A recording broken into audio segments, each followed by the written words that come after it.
वोयरिज्म। वोयरिज्म को हिंदी में दृश्य ऋतिकता कहते हैं। वोयरिज्म का बेस्ट एग्जाम्पल है दृश्यम मूवी।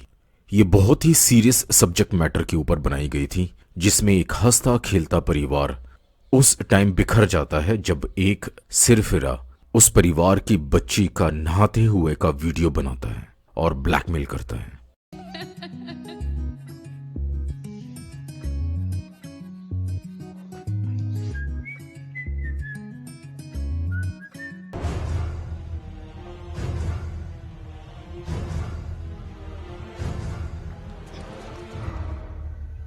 घबराओ मत, ये वीडियो मैंने किसी को दिखाया नहीं है।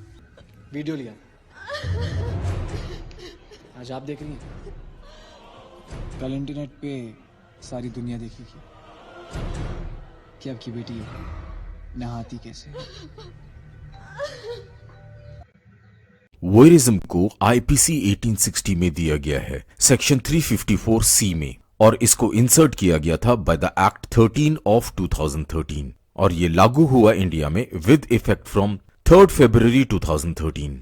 वोयरिज्म का मतलब है देखना, वीडियोग्राफ करना या फोटोग्राफ करना किसी भी प्राइवेट मोमेंट का, स्पेसिफिकली फीमेल का कहा गया है। ये कॉग्निजेबल अपराध होता है, मतलब बेलेबल, और इसको किसी भी कोर्ट ऑफ मजिस्ट्रेट में चलाया जा सकता है। पनिशमेंट्स, इसकी सजा है पहली बार 1 से 3 साल की, फाइन भी लग सकता है, और दूसरी बार अगर वह अपराधी अपराध करता है तो उसको सजा होगी 3 से 7 साल तक, मतलब मिनिमम 3 साल की और मैक्सिमम 7 साल तक, और साथ में फाइन भी किया जा सकता है। वोयरिज्म को बेरेक्ट की लैंग्वेज में कवर करते हैं। वोयरिज्म एज पर section 354 C of IPC means a man who watches. पहली लाइन को मिसकंसेप्ट ना करें, देखने से वोयरिज्म का अपराध नहीं होता है। सेकंड लाइन सेज और captures the image of a woman. किसी स्त्री की फोटो खींचने से भी अपराध नहीं होता है अगर वह पब्लिक में है। तो फिर यह अपराध होता कब है? Yes, this is what section is explaining अस,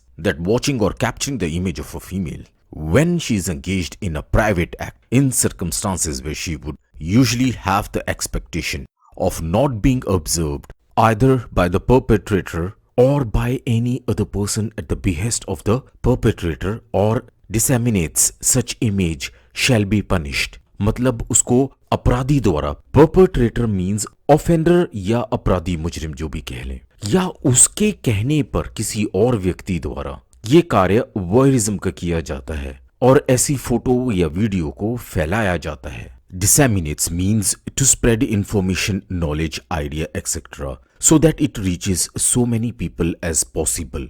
डिसेमिनेट्स का असली मतलब ये होता है कि उसको फैला देना, वायरल कर देना, जिसे आजकल हम कहते हैं। इसको सभी जानते हैं, व्हाट्सएप, इंस्टाग्राम, कहीं पे भी फोटोग्राफ को डालना, इंटरनेट पर डालना, शैल बी पनिश्ड। इसको हम ऑलरेडी कवर कर चुके हैं, लेकिन फटाफट एक बार फिर पढ़ लेते हैं। Shall be punished on first conviction with imprisonment of either description for a term which shall not be less than 1 year but which may extend to 3 years and shall also be liable to fine and be punished on a second or subsequent conviction with imprisonment of either description for a term which shall not be less than 3 years but which may extend to 7 years and shall also be liable to fine। आगे section explain करता है। Explanation 1। For the purpose of this section, private act includes an act of watching carried out in a place which is in the circumstances would reasonably be expected to provide privacy and where the victim's genitals, posteriors or breasts are exposed or covered only in underwear, or the victim is usually in lavatory, or the victim is doing a sexual act that is not of a kind ordinarily done in public। Simple भाषा में कहें तो private act को समझाया गया है। The privacy of a person when she is alone और with someone, और उसके अंग दिखाई दे रहे हो, जिसे हम अंग प्रदर्शन भी कह देते हैं, फिल्मों में होता है तो, या वो लेबोरेटरी में यूज कर रही हो लेबोरेटरी, या वो सेक्सुअल एक्ट में हो। कोई भी ऐसा कार्य जिसको आमतौर पे पब्लिक स्थान पर नहीं किया जाता है को अगर आप देखें या रिकॉर्ड करें तो वह अपराध माना जाएगा। नेक्स्ट आता है explanation 2, where the victim consents to the capture of the image और any act but not to their dissemination to third persons, and where such image or act is disseminated, such dissemination shall be considered an offense under this section। इसको अच्छी तरह से समझ लें। Explanation 2 को खास तौर पे उन बॉयफ्रेंड, हस्बैंड्स या लड़कों के लिए बनाया गया है जिनको कोई स्त्री अगर अपनी कंसेंट से, मतलब अपनी मर्जी से अपनी फोटोग्राफ, वीडियो बनाने दे किसी भी ऐसे कार्य को जो प्राइवेट में किया जाता हो, तो वह केवल और केवल उसके लिए है, इंटरनेट या पब्लिक में देने के लिए नहीं। और वह अगर किसी को भी किसी भी हालात में वह फोटोग्राफ या इमेज या वीडियो देता है तो वॉयरिज्म का अपराधी माना जाएगा।